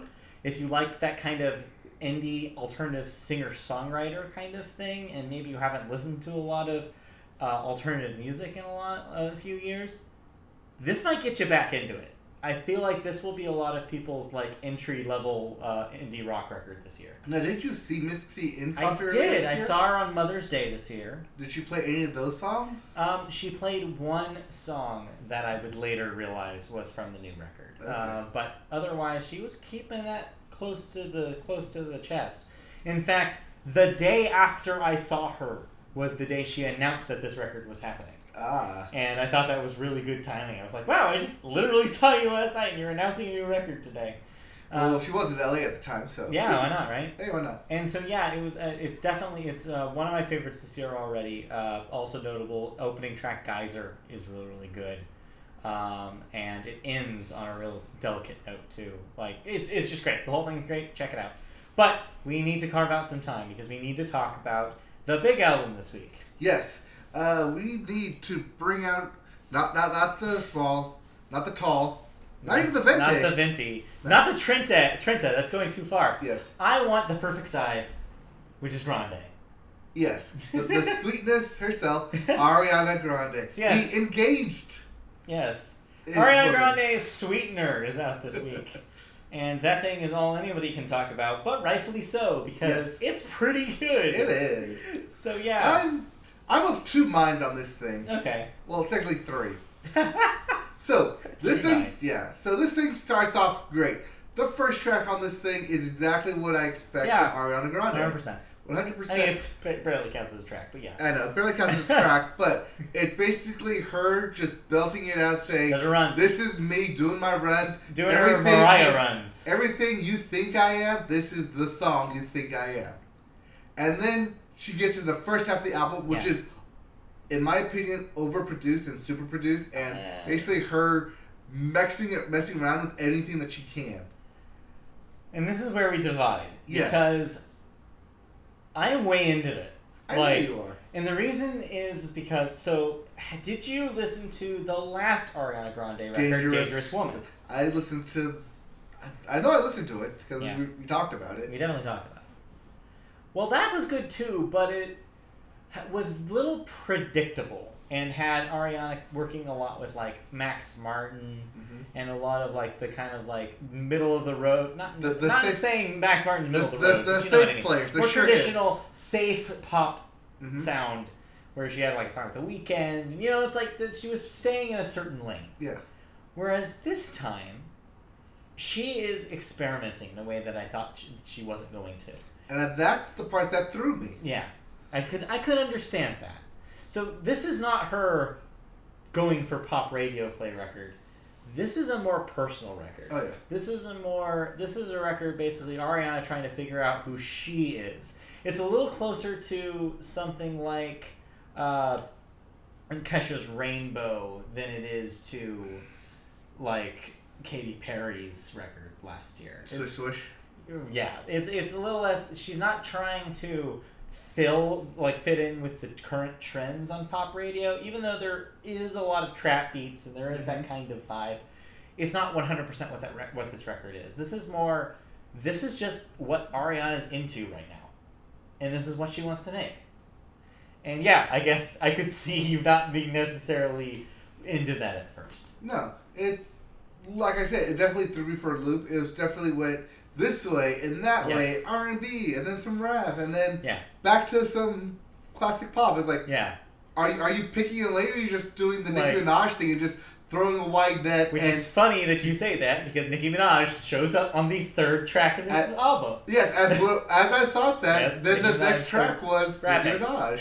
So it's interesting. A lot of the really good songs here are produced by Pharrell. Yes. Which is an interesting pairing that I didn't think that was going to happen. Yes, and he's on the second track of that. Yeah, it's really good. I like that one. I like the Pharrell song with her, and then it goes very different. It goes into the Nicki one. Yeah. Which is interesting. It's got a repeating sample to it that gets stuck in your head pretty well. And there's a lot of really strong stuff on there. Subject matter wise, it's interesting because she's like I said, it's getting a little more personal. She has songs about her breakup with Mac Miller on there. Basically, a song that 100% references the fact that he like would drink too much and smoke too much in front of her, and how she wanted to get away from that. And then she also has songs about her budding relationship with SNL's Pete Davidson, which we said we were going to bring up. And this to the point where there is a song on this album called Pete Davidson. Yes. Which will be super confusing in the future when you try and Google Pete Davidson. Pete Davidson. The Ariana Grande song?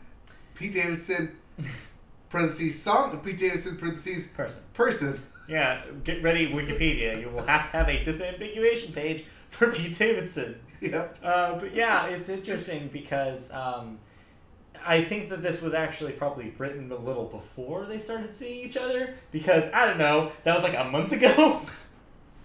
But well, no, they announced they were engaged a month ago, so they've probably been seeing each other off and off. Well, from what I understand is that they were hanging out before her breakup had happened. Yeah. In fact, one of the songs obliquely references that towards the end.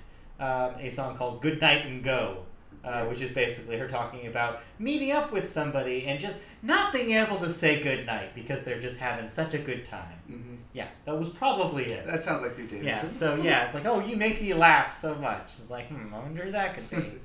That being said, there are some more serious things on the record as well. It's not just all lovey-dovey. She does have a couple songs that reference in part her involvement in the bombing during her performance or during the festival at London. In London. Or the Manchester Arena. One that's kind of like a reminder to herself and her fans that she calls "Breathin'," which has the chorus about needing to keep breathing. And that's the one that is going to be the big hit. That'll be the hit, for sure. And that is kind of her song honoring the victims. And then you have another reference as the ending track, which is "Get Well Soon," which I think is another kind of homage to. Where basically she talks about her own reaction to the experience and kind of talking to herself about like, oh, you're going through a hard time, or you're not right, like come back down, and like just reminding herself was like, no, like stay centered, stay focusing on the positive, don't float away on these feelings of guilt or sadness. And that is kind of the subject matter that I never thought I would be talking about an Ariana Grande record. Yeah. So this is kind of the tone that we're talking about with this record. I think it's a really good step forward for her. I think it shows a better version of what Ariana Grande the person is, as opposed to Ariana Grande the person who shows up on Jimmy Fallon and does Christina Aguilera impressions. Right. It's like this really shows that she's got depth to her, which unfortunately, I think we knew. Yeah, we knew that. But it's hard to tell with these people who have such big personas in the pop sphere, and to know that she has an album like this in her is really great for her future. And so, I think if anything, this is showing Ariana Grande to the world in a way that we haven't seen her before. Yeah, it's definitely a good album. Definitely check it out if you have not listened to it. Easily one of the better pop albums of the year. I want to say we may definitely bring it up. We may bring it up at the end of the year. I think, especially when it comes to some things lists. that really, the more mainstream parts. Yeah, mainstream We'll lists. definitely be talking about her because, it's very, very good. Yeah. All right. And that was Ariana Grande's Sweetener. Just want to make sure y'all know. Oh, by the way, the song Sweetener on the album Sweetener also is ridiculously catchy. Yes. That chorus is killer. I've had that stuck in my head for a couple of days now. Lest we forget the title track. I've had that chorus stuck in my head for a few days now. So check it out. It's very, very good. But you probably already knew that because most people have probably already listened to that thing. That will be your number one record next year or next week. Next week. Next year. Next week. I don't think she's that good, but. All right, let's move on then. That is it for music, unless you listen to anything else. No, I mentioned everything that I listened to. All right, cool. Just new tracks, wait for the drop. I still didn't listen to that Foo Fighter thing. Yeah. I probably won't. Yeah, probably won't. I probably missed that zeitgeist. Yeah. Moving on to video games. All right. Our final segment is video games, and we start video games with the new releases. First up, we have something called Spectrum for PlayStation 4 and Switch. All-Star Fruit Racing. I don't know what this is, but it sounds amazing. PlayStation 4 and Switch. I want to race some fruit. Shenmue 1 and 2 I think this is a remaster. Re-releases of the first and second Shenmue games, which were originally, I believe, on Dreamcast and first Xbox, respectively. Yeah. But that will be on PlayStation 4 and Xbox One. Mm-hmm. Out of the Box, which I'm guessing is not based on the Nick Jr. show. Out of the Box. On PlayStation 4 and Switch. And Little Dragon's Cafe on PlayStation 4 and Switch. Aww. I like Little Dragon's Cafe. Yes. Let's move into video game news. Our first story is about Steam. Alright. They've recently launched Steam.tv, which is their competitor to Twitch. Interesting. Yes. It's now live and just in time to let gamers watch and chat during the currently running Dota 2 International Tournament. Late Friday afternoon, Valve accidentally went live with the site before immediately taking it down and then relaunching it on Monday properly. The interface is smooth and has built-in voice chat for the Google Chrome browser. So this is their kind of entry into beat Twitch at their own game. It is to note that the chat is currently only for the Google Chrome browser. If you use it with Firefox or Internet Explorer, the chat portion will not work. At least the voice chat portion will not work. Okay. But then again, why are you running anything else besides Chrome? I don't want somebody screaming while I'm watching the Dota International. Why would I want that? Well, not that, but why are you running anything but Chrome at this point? Well, that's a good question as well. I don't know. Some people swear by Firefox. Firefox is better than it used to be. Yeah. I like it now. It's fine. It's a good alternative. But yeah, you can now stream your games directly to Steam.tv. You can. For all of you who have a super huge Steam library, you can now stream it. And for me, you're going to say Steam on Steam is going to get tongue twistery tied Mystic Gymnastics. All right.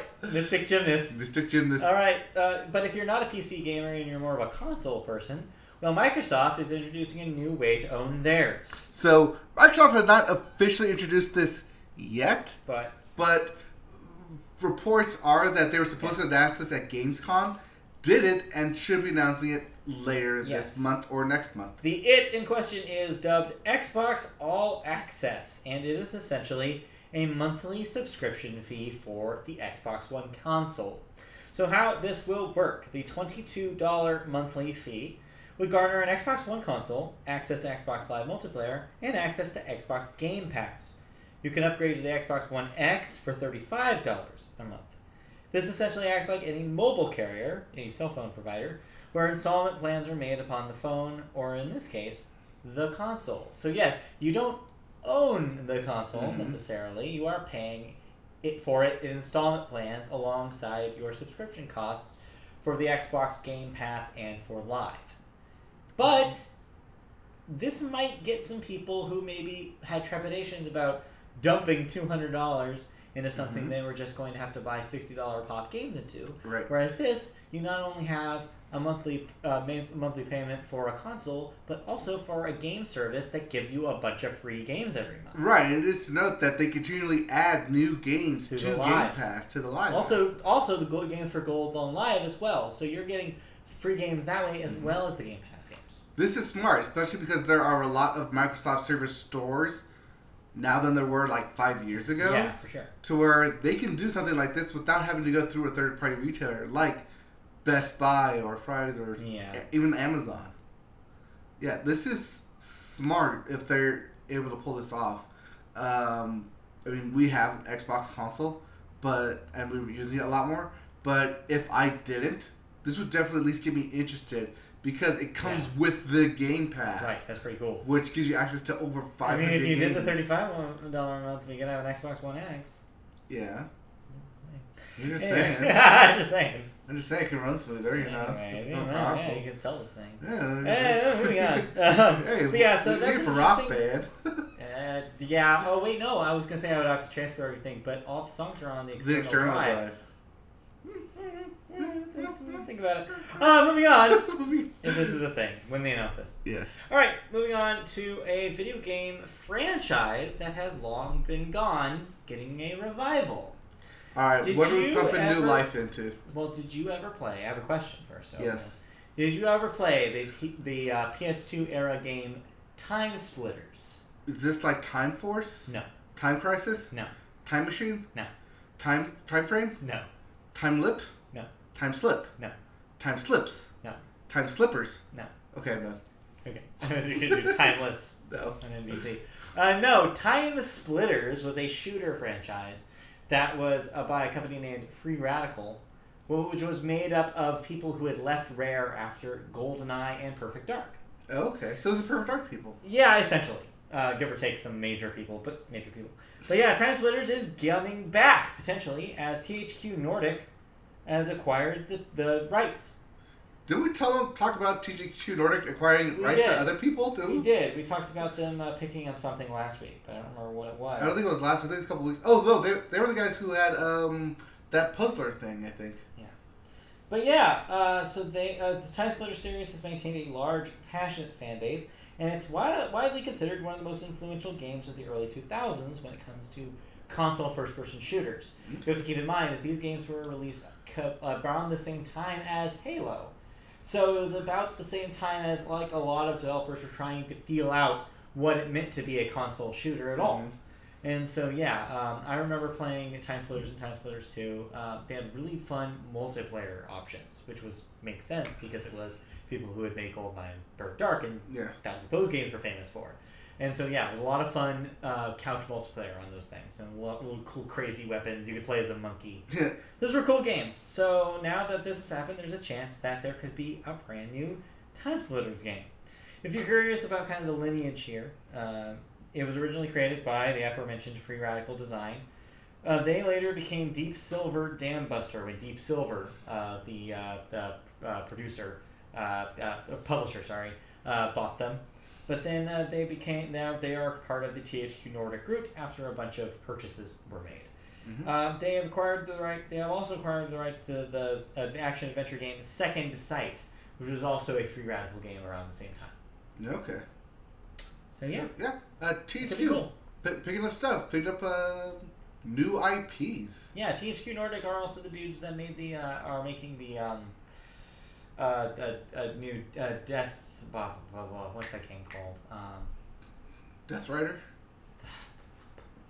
You're playing Death and you Dark Souls. Darksiders. Darksiders. Yeah, they're making the Darksiders. Yeah. All right, moving on to our last story here. This is a weird one. Remember Maple Story? Yes, I love Maple Story. Shane loves Maple Story. Remember how a really long time ago, they said they were making a Maple Story 2? Yeah, that was like a rumor, and then they said it was in beta. And that was like 5 years ago when I stopped playing it. It is still in beta. Still in beta? 2018, the game has been through several betas, but now the free-to-play MMO will be open finally to all players on October 10th. Yes, I must upgrade my console now. My PC. However, my shitty laptop. However, starting August 22nd, that is today, players can reserve character names and participate in a preseason battle royale mode. Of course. Because of course because you can't launch a new game with a new MMO without having a battle royale mode. Top players in what they will call Mush King Royale will be awarded Founders Packs, which include exclusive items and cosmetics, and will be able to take place in a Head Start event for exclusive access to the new game starting October 1st. Not bad. So 10 days prior to official launch. So get really good at Mush King Royale, and you could be playing Maple Story 2 early. What it doesn't mention here, is this also going to be free like the first game was? I believe it is also free like the first game. And just free to play. Also from Nexion, it's free with purchasable cosmetic upgrades. Right. Or loot box, not loot boxes. Loot boxes? Not loot boxes, but not much boxes, but the money. Yeah, stuff. You buy money to buy stuff. Yeah, use money to buy stuff. I love Maple Story. I played through that thing a couple times. I played Maple Story once, and it was for a portion of a day, and never played it again. Didn't catch you? No. Yeah, I played that with my brother. When he got a laptop, we played with each other on going around completing missions with rogue characters and knight characters and archers and mages. It was fun. We have multiple characters stacked throughout, so it's like as far as free MMOs go. Can't argue with free. Yeah, I mean it was a step up from RuneScape in a major way. And the 2.5D side-scrolling I always thought the side-scrolling part was actually neat. Was fun. Yeah, that and part neat. always seemed really cool. Yeah, and the community was always fun, yeah, too. Yeah, it made it seem a little bit more accessible than, like, WoW and, like, the 3D. Right. Yeah, it was that halfway point between wanting to actually pay for something and enjoying it because it's free and because it doesn't take a whole lot of space. But yeah, it's definitely MapleStory like holds a fine space in my heart. Aww. And if I upgrade my new laptop. When? It's not an if at this point. I know. You have to. I'm probably gonna download and play this. Yeah, you need to start looking for a new one. Yeah. I know, but that's for a time here and there. All right. Well, October. Yes. Mark your calendars. Hey, I got a birthday coming up. You do. All right. Well, that is it for video game news. Then that will wrap up. Did we play anything? Did we play anything? No, we did not play Madden yet. I did not get to play Madden. I probably won't at this point. At this point, we may have missed that boat, which is fine. Yeah. It seems like we're not missing out on much. This year's Madden seems like it's real buggy. And it doesn't really add too much to the game. Right. The main thing I was going to pick it up for was this story mode. And it doesn't even seem like that great this time around. Yeah. So, yeah, if we do, we'll let you know. But chances are we'll probably just skip Madden 19. We will stream some Madden, though, for you in the upcoming season. It will be Madden 2018. Yeah, but with the recent rosters. Yeah. Because they still update. Yeah, they still do update. Roster updates. Yes. Also, because it is past the 20th, we have the new God of War update, which includes Story Mode Plus. And I will definitely get into that probably tomorrow if I'm not doing anything. Yeah. Or I think, no, I'm definitely not doing anything Friday, so I may get into that or some football on Friday. All right. So, if you want to catch us doing that, Matt, where can they catch us playing some video games? Catch us all over the place. Well, first of all, if you want to catch us playing video games, we do that on twitch.tv/MediaBoat. We'll let you know when we go live on our social media channels, which, by the way, on Twitter at MediaBoatCast. We're on Facebook. Just search MediaBoat Podcast, and you'll find our Facebook page. You can also find us on our website, MediaBoatPodcast.com. That's where we post everything we write, including thoughts about our what we enjoy and don't enjoy. Yep, I'm still going through my summer list of things that I talk about. There will be a bit of a backlog going up soon once I have some free time, so expect to read some stories. Yeah, I may write tomorrow instead of play. We'll save play for Friday. We'll see. And then also on the internet, if you want to see this show, we are live every Wednesday night at 8 o'clock p.m. Pacific time. Here on YouTube, just search YouTube for MediaBoat Podcast. MediaBoat Podcast. You'll find our page. You can subscribe to and get notifications when we go live. You can also find us on Patreon, where you can help us by donating as little as $1 a month to make this content even better. We also might have some news coming up in the future about a future partnership. We will get back to you about that probably next week. But keep your eyes peeled. You can also, lastly, if you want to hear the audio version of this show, you can catch that on Apple Podcasts or by putting MediaBoat Podcast in any of your RSS feed-driven podcast machines. So do that to it. And we will be back with a new episode of the MediaBoat Podcast next week. Yes, we are done. This is a long one. It's a long one. There's a lot of thoughts and reviews. Yep. So tune back in, and for now... Yes. Thank y'all for tuning in and sticking with us. We'll be back next week with even longer podcasts. Maybe. No. Don't threaten them like that. I'm not going to threaten. No. Well, you try to keep these hour and a half, but occasionally we get some twos. All right. But yeah. We'll see you. We'll see you all next week. Thank you for tuning in. Bye-bye. Bye. All right, some YouTube after show. Yeah, that's the life. Yeah, well, we're not really YouTube after show because we talk with you live. It's true. We watch the chat. If you chat with us, we will bring it up and we will comment on it, just like we comment about Kate Fellers here about La Vida Cinema, specializing in Taco Tuesdays and Epic Brunches, sports and gymnastics, and Simone is the real MVP. Also about Kobe playing the Big 3 League. And, by the way, yes, Kobe is bored, but can you blame him? Yeah, I can't really blame him. And lastly, the Eagles. I participated in many streams of the Eagles when we were talking about them making history as the top go-getter album, or top-selling album. 38 times platinum. You got any follows? Nope. All right, we're good. Thank y'all for tuning in. See you guys next week. Yep.